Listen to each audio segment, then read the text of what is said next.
প্রিয় শিক্ষার্থী বন্ধুরা, বরিশাল সরকারি মডেল স্কুল অ্যান্ড কলেজের পক্ষ থেকে আইসিটি বিষয়ের আজকের এই অনলাইন ক্লাসে সবাইকে স্বাগত। আজকের আমার এই ক্লাসের আলোচ্য বিষয় সপ্তম শ্রেণীর শিক্ষার্থীদের জন্য তথ্য ও যোগাযোগ প্রযুক্তি বিষয়ের প্রথম অধ্যায় পর্ব 1 ব্যক্তি জীবনে এবং কর্মক্ষেত্রে তথ্য ও যোগাযোগ প্রযুক্তি নিয়ে বিস্তারিত আলোচনা করার চেষ্টা করব। আলোচনায় আছি আমি মোহাম্মদ সিরাজুল ইসলাম, প্রভাষক ও ইনচার্জ আইসিটি বিভাগ, বরিশাল সরকারি model school and college, Barishal. তো প্রিয় শিক্ষার্থী বন্ধুরা, এই চ্যানেলের ক্লাসগুলি সবার আগে পাওয়ার জন্য চ্যানেলটি এখনই সাবস্ক্রাইব করে রাখবে পরবর্তী ক্লাসগুলি পাওয়ার জন্য, এবং পাশে থাকা বেল আইকনে ক্লিক করে রাখবে। আর যারা ইতিপূর্বে সাবস্ক্রাইব করেছে তাদেরকে অশেষ ধন্যবাদ।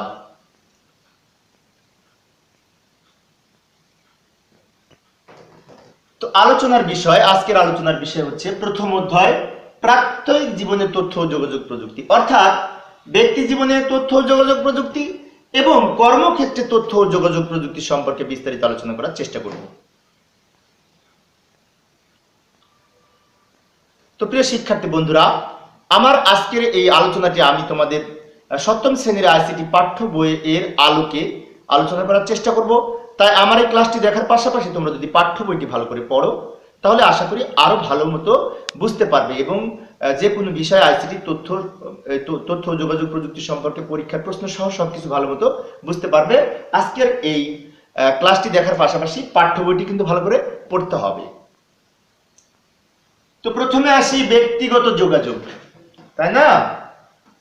তো ব্যক্তিগত যোগাযোগের ক্ষেত্রে লক্ষ্য করলে দেখতে পাই তথ্য ও যোগাযোগ প্রযুক্তির ব্যবহার। প্রথম ব্যবহার হচ্ছে ব্যক্তিগত যোগাযোগ থেকে আমরা জানি, যেমন মোবাইলের মাধ্যমে আমরা সহজেই বিভিন্ন জায়গায় ব্যক্তিগত যোগাযোগ করতে পারি। বর্তমান সময়ে যে কেউ ইচ্ছে করলেই মোবাইলের মাধ্যমে অন্য কারোর সাথে সহজেই যোগাযোগ করতে পারে। টেলিফোন বা মোবাইল ব্যবহারের ফলে আমাদের জীবনযাত্রার মান উন্নত হয়েছে। তো প্রিয় শিক্ষার্থী বন্ধুরা, তোমরা বই পড়বে আর আমার এই ভিডিওটি দেখবে। আমার এই ভিডিওতে যা আছে এগুলি তোমাদের লেখার প্রয়োজন নাই, লিখতে গেলে তুমি বুঝতে পারবে না। সেজন্য প্রথমে একবার ভালো মতো দেখো, আর যদি মনে করো যে এর মধ্যে গুরুত্বপূর্ণ বিষয়গুলি তুমি লিখে রাখবে তাহলে লিখতে পারো খাতায়। কিন্তু আমার ক্লাসটি যদি মনোযোগ সহকারে দেখো তাহলে তোমার বই পড়াটা সহজ হবে। অর্থাৎ ব্যক্তিগত জীবনে আমাদের মোবাইল এমন একটি বিষয় যার মাধ্যমে আমাদের জীবনযাত্রার মান উন্নত হয়েছে, তাই না? তো পরবর্তী লক্ষ্য করি তথ্য যোগাযোগ প্রযুক্তি ব্যক্তিগত ব্যবহার সম্পর্কে ছোট্ট একটি প্রশ্ন লক্ষ্য করি। তথ্য যোগাযোগ প্রযুক্তি হলো এক ধরনের বিনোদন, এক ধরনের পত্রিকা, এক ধরনের প্রযুক্তি, এক ধরনের চ্যাটিং। এখানে সঠিক হচ্ছে এক ধরনের প্রযুক্তি, তাই না? অর্থাৎ তথ্য যোগাযোগ প্রযুক্তি হচ্ছে এক ধরনের প্রযুক্তি, টেকনোলজি। পরবর্তী প্রশ্নটি লক্ষ্য করি। আমি আজকের আলোচনাটি এমন ভাবে করার চেষ্টা করব, আমি প্রথমে কিছু তথ্যের বিষয়ে আলোচনা করব, তার পরিপ্রেক্ষিতে কিছু এমসিকিউ প্রশ্ন আলোচনা করব। ফলে তোমরা জানো তোমাদের এমসিকিউ প্রশ্ন আসে সপ্তম শ্রেণীর বার্ষিক পরীক্ষায়, হাফ ইয়ারলি পরীক্ষায়। তাই যাতে তোমরা এমসিকিউ প্রশ্ন পারো সেজন্য আমি এই আলোচনার পাশাপাশি এমসিকিউ আলোচনা করার চেষ্টা করব, যাতে তোমরা একবার দুইবার দেখলেই তো প্রশ্নগুলি মুখস্থ হয়ে যায়, তাই না? তো লক্ষ্য করি 2 নম্বর প্রশ্ন, কোনটি ধীরে ধীরে একটি বুদ্ধিমান যন্ত্রে পরিণত হচ্ছে? অর্থাৎ কোনটি ধীরে ধীরে একটি বুদ্ধিমান যন্ত্রে পরিণত হচ্ছে? এইগুলির মধ্যে radio, landphone, television, mobile telephone. সঠিক উত্তর হচ্ছে মোবাইল টেলিফোন। কেননা মোবাইল টেলিফোন আস্তে আস্তে একটি বুদ্ধিমান যন্ত্রে পরিণত হচ্ছে। কেননা আমরা যদি মোবাইল এর মাধ্যমে এখন আমরা সফটওয়্যার ব্যবহার করে বিভিন্ন প্রেসার মাপা যায়, আশেপাশে বিভিন্ন সিগন্যাল পাওয়া যায়, আবার মোবাইল তো আমাদের পথ চিনতেও সাহায্য করে, তাই না? তাহলে আমাদের এই মোবাইলটি একটি বুদ্ধিমান যন্ত্রে পরিণত হচ্ছে ধীরে ধীরে। পরবর্তী প্রশ্নটি লক্ষ্য করি, তথ্য ও যোগাযোগ প্রযুক্তির ব্যবহার হচ্ছে রাষ্ট্রীয় কাজে, আন্তর্জাতিক কাজে, সাধারণ মানুষের জীবনে। এখানে সঠিক উত্তর হচ্ছে 3টাই সঠিক উত্তর হবে। অর্থাৎ তথ্য ও যোগাযোগ প্রযুক্তি রাষ্ট্রীয় কাজেও ব্যবহার করা হয়, আন্তর্জাতিক কাজেও ব্যবহার করা হয়, আবার সাধারণ মানুষের জীবনেও ব্যবহার করা হয়ে থাকে। আইসিটি অর্থাৎ তথ্য ও যোগাযোগ প্রযুক্তি। আইসিটি এর পূর্ণরূপ তোমরা সবাই জানো তো, information and communication technology, ICT এর পূর্ণরূপ।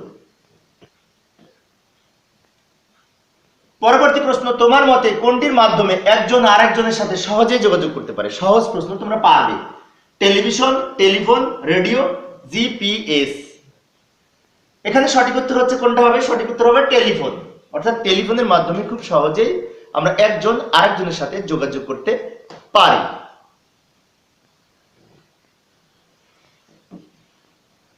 পরবর্তী প্রশ্নটি লক্ষ্য করি, মানুষ ও কম্পিউটারের মধ্যে পার্থক্য কোথায়? মানুষ আর কম্পিউটারের মধ্যে কোথায় পার্থক্য?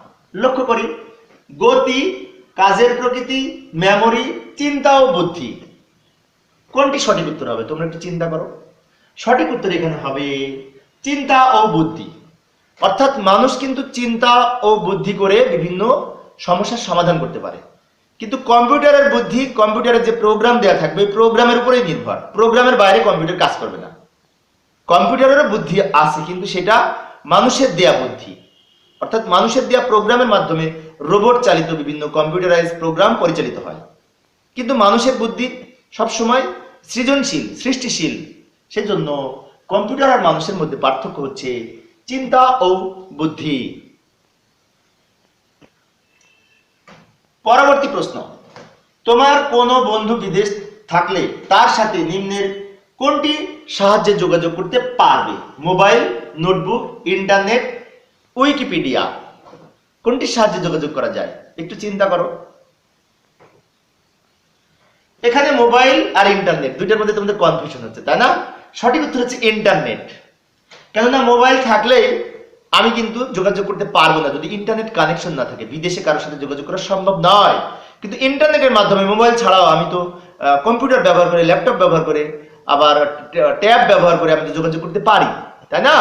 সেজন্য এখানে সঠিক উত্তর হচ্ছে ইন্টারনেট, যার মাধ্যমে আমরা বিশ্বের যে কোনো প্রান্তের যে কোনো তথ্য আমরা সংগ্রহ এবং যোগাযোগ করতে পারি। পরবর্তী প্রশ্ন, কি ব্যবহার করে সারা পৃথিবীর সঙ্গে যোগাযোগ করা সম্ভব? এটিও তোমরা পারবে। বই, টিভি, ব্যাংক অ্যাকাউন্ট, ইন্টারনেট। সহজ প্রশ্ন, কিছুক্ষণ আগে বলেছি, তোমরা পারবে। সঠিক উত্তর হচ্ছে ইন্টারনেট। পরবর্তী প্রশ্ন, ব্যক্তিগত যোগাযোগের ক্ষেত্রে কোন প্রযুক্তি ব্যবহার সবচেয়ে বেশি হচ্ছে? পরিবহন প্রযুক্তি, কম্পিউটার প্রযুক্তি, তথ্য প্রযুক্তি, টেলিফোন প্রযুক্তি। বর্তমানে ব্যক্তিগত যোগাযোগের ক্ষেত্রে কোনটি সবচেয়ে বেশি ব্যবহার হচ্ছে, তাই না? এখানে তোমাদের কম্পিউটার প্রযুক্তি, তথ্য প্রযুক্তি দুইটার মধ্যে কনফিউশন হতে পারে, কিন্তু এখানে সঠিক উত্তর হচ্ছে তথ্য প্রযুক্তি। তথ্য প্রযুক্তি অর্থাৎ কমিউনিকেশন টেকনোলজি। তথ্য প্রযুক্তি হচ্ছে ইনফরমেশন টেকনোলজি। তথ্য প্রযুক্তি হচ্ছে ইনফরমেশন টেকনোলজি। ব্যক্তিগত যোগাযোগের ক্ষেত্রে সবচেয়ে বেশি ব্যবহার হয় তথ্য প্রযুক্তি, কেননা তথ্য প্রযুক্তির মাধ্যমে আমরা মোবাইল ব্যবহার করি, কম্পিউটার ব্যবহার করি, ল্যাপটপ ব্যবহার করি, আরো বিভিন্ন ডিভাইস ব্যবহার করে থাকি। পরবর্তী আলোচনার বিষয় হচ্ছে বিনোদন। তো বিনোদনের ক্ষেত্রেও আমাদের এই তথ্য ও যোগাযোগ প্রযুক্তির ব্যাপক ব্যবহার হচ্ছে, যেটি ব্যক্তিগত বিনোদনের ক্ষেত্রে প্রযোজ্য, তাই না? ব্যক্তিগত ব্যবহারের জন্য তো আমরা বিনোদনমূলক বিভিন্ন অনুষ্ঠান দেখি, বিভিন্ন গেম সহ বিভিন্ন কিছু পরিচালনা করি কম্পিউটার বা মোবাইলে বা ল্যাপটপে, তাই না? যেমন কম্পিউটার, মোবাইল, টেলিফোন বর্তমানে ধীরে ধীরে একটি বুদ্ধিমান যন্ত্র হয়ে দাঁড়িয়েছে। এটি তোমাদের বইয়ের ভাষা। মোবাইল ব্যবহার করে গান শোনা যায়, ছবি দেখা যায়, ভিডিও করা যায়, বিভিন্ন প্রকার বিনোদনমূলক অনুষ্ঠানও পরিচালনা করা যায়। যেমন আমরা জুমের মাধ্যমে বিভিন্ন রকম অনুষ্ঠান পরিচালনা করি, তাই না? আবার এছাড়াও ডেস্কটপ, ল্যাপটপ, নোটবুক, স্মার্টফোন ইত্যাদি মাধ্যমেও অসংখ্য কাজ করা যায়। তবে তোমরা যেহেতু স্টুডেন্ট, তোমরা বিনোদনমূলক বিভিন্ন রকম আসক্তিমূলক বিভিন্ন রকম যে সমস্ত গেম আছে সেগুলি থেকে তোমরা বিরত থাকবে, কেননা এটি বিশেষ করে শিক্ষার্থীদের জন্য, শিক্ষার্থীদের সময় কেড়ে নিচ্ছে বর্তমান এই টেকনোলজি। তোমরা মোবাইল ব্যবহার করলে করো, কিন্তু লেখাপড়ার কাজে ব্যবহার করো। তোমরা কম্পিউটার ব্যবহার করলে করো, কিন্তু লেখাপড়ার কাজে ব্যবহার করো। তোমরা ল্যাপটপ ব্যবহার করলে করো, কিন্তু লেখাপড়ার কাজে ব্যবহার করো, তাহলে তোমার জীবনের উন্নতি হবে। কিন্তু তুমি যদি এই লেখাপড়া বাদ দিয়ে গেম খেলো, এইটা করো, সেইটা করো, তাহলে তো তোমার লেখাপড়া হলো না। Study is the foremost duty of a student. শিক্ষা একমাত্র শিক্ষার্থীদের কাজ। তো তোমার সেই কাজটা তুমি যদি মোবাইল ব্যবহারই করতে চাও, তাহলে তোমার সেই লেখাপড়ার কাজটি করো মোবাইলের মাধ্যমে। এটি আমাদের অনুরোধ, শিক্ষক হিসেবে তোমাদের নির্দেশ। তো পরবর্তীতে আরো লক্ষ্য করি কম্পিউটার বলতে কি বুঝি, এটা সম্পর্কে আমাদের জানা দরকার। কম্পিউটার কি, তাই না? আমরা সংক্ষেপে বলি কম্পিউটার একটি গণনাকারী যন্ত্র, এটা আমরা অনেকে বলে থাকি। কিন্তু কম্পিউটার হচ্ছে একটি শক্তিশালী ইলেকট্রনিক যন্ত্র। কম্পিউটার হচ্ছে একটি শক্তিশালী ইলেকট্রনিক যন্ত্র যা হার্ডওয়্যার, সফটওয়্যার ইত্যাদির সমন্বয়ে গঠিত। তো লক্ষ্য করি কম্পিউটার বা ল্যাপটপ বর্তমান সময়ে তথ্য প্রযুক্তি প্রতিষ্ঠার একটি গুরুত্বপূর্ণ ডিভাইস, যার মাধ্যমে ইন্টারনেট ব্যবহার করে ইমেল আদান প্রদান, ই বুক রিডার, বই পড়া, টিকিট সংগ্রহ করা, অনলাইনে বিভিন্ন রকম পরীক্ষা দেয়া, বিভিন্ন কার্যক্রমে অংশগ্রহণ করা যায় কম্পিউটার ব্যবহার করে। তাই বর্তমানে তথ্য প্রযুক্তির যুগে অত্যন্ত গুরুত্বপূর্ণ একটি ডিভাইস বা যন্ত্র হচ্ছে কম্পিউটার।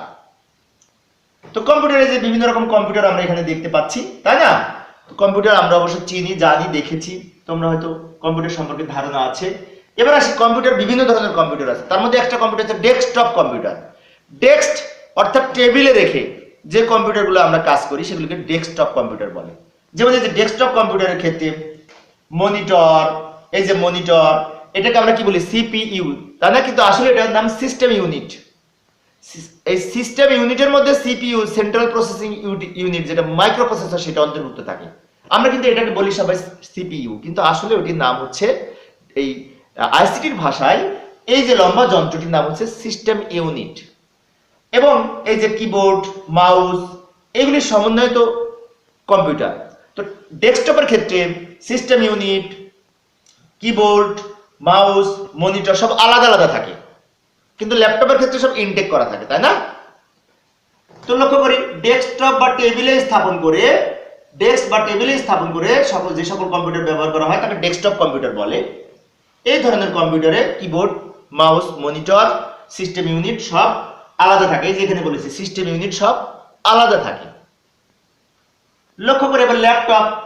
ল্যাপটপ হচ্ছে ল্যাপ বা কোলের উপর রেখে ব্যবহার করা হয় বলে এই ধরনের ছোট কম্পিউটারকে ল্যাপটপ বলে। তাহলে ল্যাপটপও এক ধরনের কম্পিউটার, কিন্তু এই কম্পিউটারগুলা আমাদের ছোট এবং কোলে ব্যবহার করা হয় বলে একে ল্যাপ বা কোলে ব্যবহার করা হয়, আমরা হাতে ব্যবহার করি বলে, খুব সহজেই ব্যবহার করতে বলে এটাকে ল্যাপটপ বলা হয়। তো ল্যাপটপের এই যে চিত্র আমরা দেখতে পাচ্ছি, ল্যাপটপের এই যে কিবোর্ড, মনিটর সবকিছু একত্রে থাকে, ইনটেক করা থাকে। ল্যাপটপ ওজনে কম এবং সহজে বহনযোগ্য বলে প্রয়োজনে ভাঁজ করা যায়, মানে কি ফোল্ডিং করে রাখা যায় ল্যাপটপ, তাই না?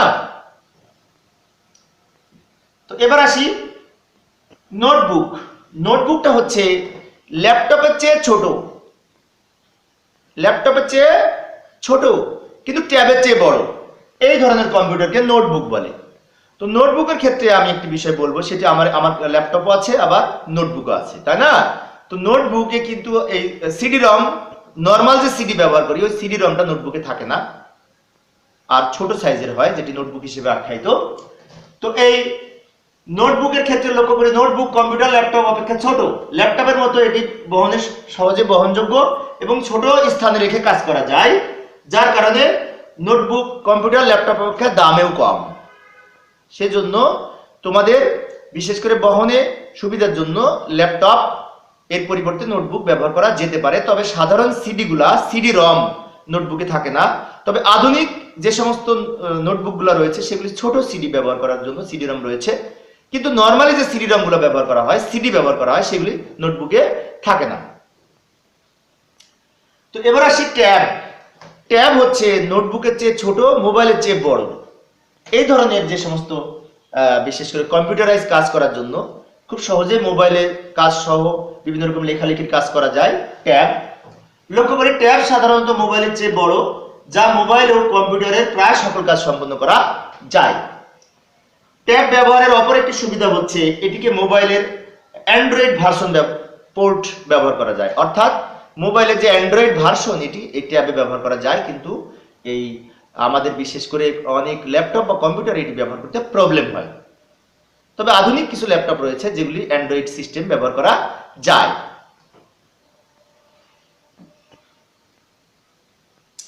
এবার আসি স্মার্টফোন। এটা তো আমরা সবাই চিনি। স্মার্টফোন, যে ফোনটা দেখে তুমি এই যে আমার ক্লাসটা করতেছো, this is the smartphone, mobile, touch phone, তাই না? তো এইটা লক্ষ্য করি, বর্তমানে মোবাইল যোগাযোগের ব্যবস্থার সবচেয়ে গুরুত্বপূর্ণ মাধ্যম হচ্ছে স্মার্টফোন, যার মাধ্যমে আমাদের ইন্টারনেট ব্যবহার করার পাশাপাশি বিভিন্ন ওয়েবসাইট সার্চ করতে পারি স্মার্টফোন ব্যবহার করে।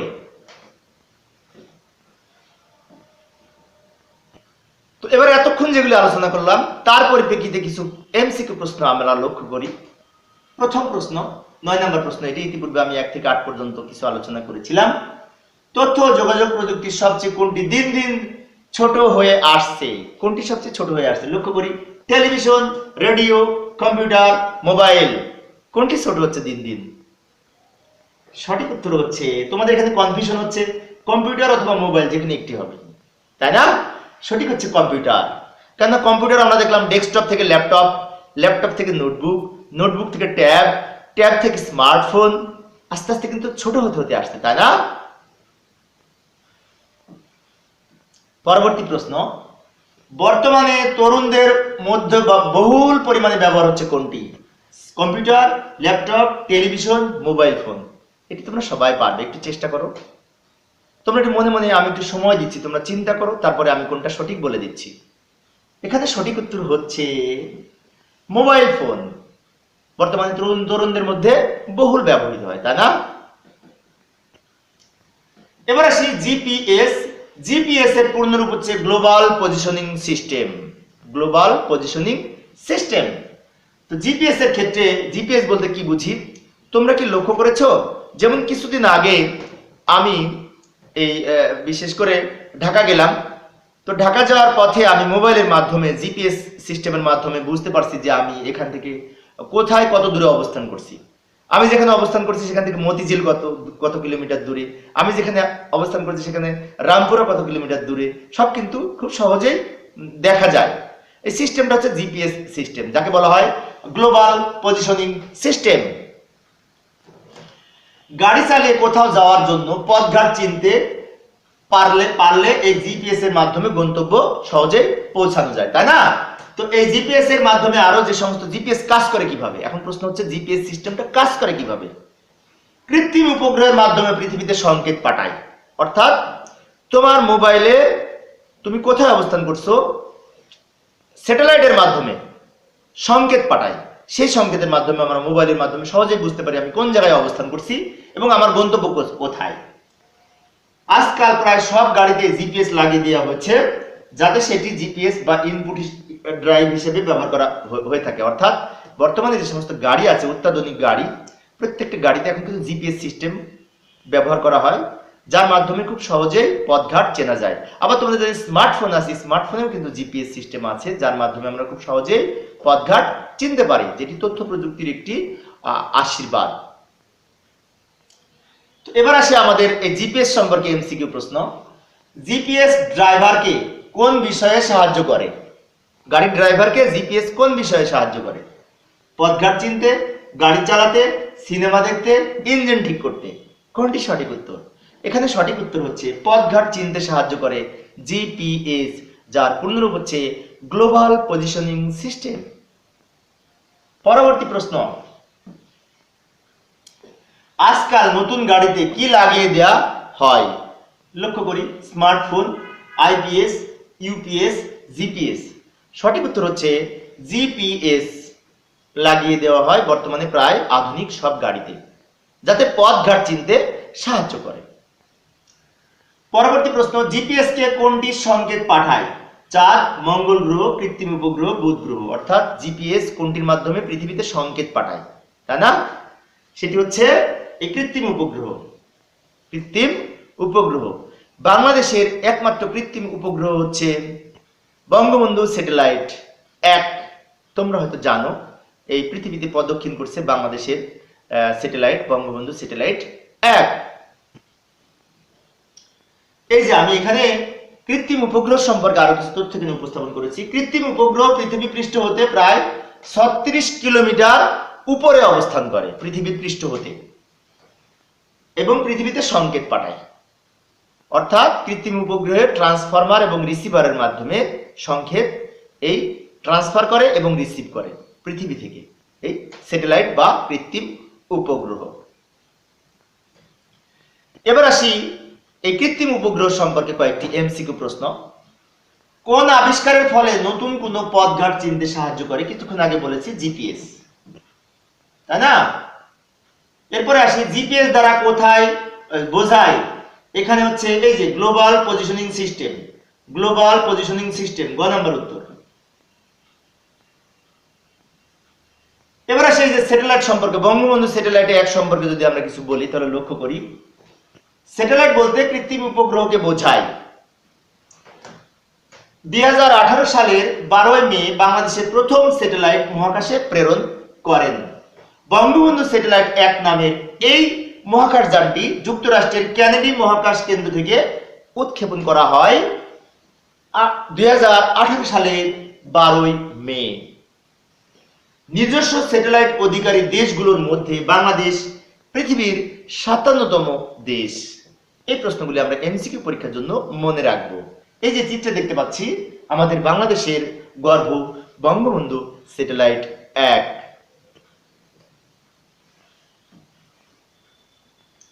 এবার আসি কত তারিখে বঙ্গবন্ধু স্যাটেলাইট 1 উৎক্ষেপণ করা হয়? কিছুক্ষণ আগে তো বলেছি, তাই না? 12 এপ্রিল 2017, 11 মে 2017, 12 মে 2018, 12 মে 2018, এখানে 11 মে, তাই না? এখানে সঠিক উত্তর হচ্ছে এই 12 মে 2018।